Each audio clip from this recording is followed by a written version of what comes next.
Facebook defends ad targeting meant to discriminate against older workers. For the unemployed, or underemployed, a Verizon job ad in the Facebook newsfeed might be just the break they're looking for.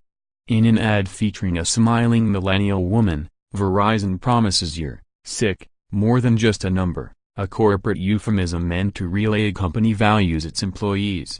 In this case, it's an ironic choice of words. Whether the sentiment was true or not is irrelevant. The ad only appeared in the feeds of those aged 25 to 36. The irony could be laughable, if it weren't for the millions of Americans that won't have the chance to crack a smile. For them, the ad never existed. Verizon isn't the only company guilty of targeting employment ads to the younger end of the workforce.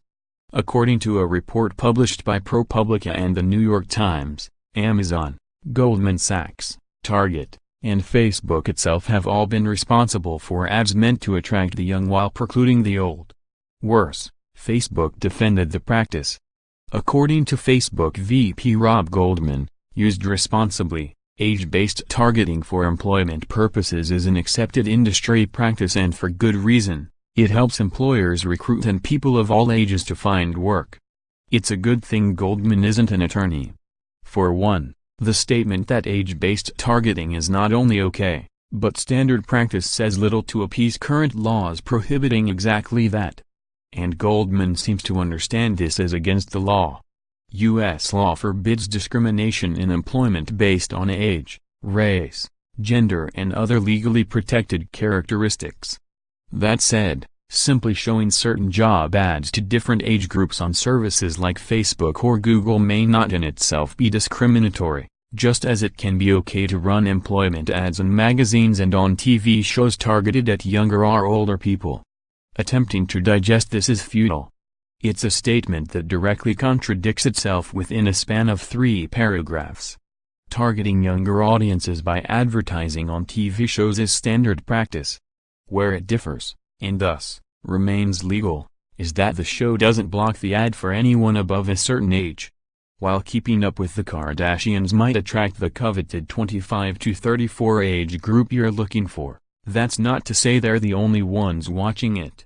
The feed doesn't go dark when Amazon attempts to recruit its next generation of factory workers.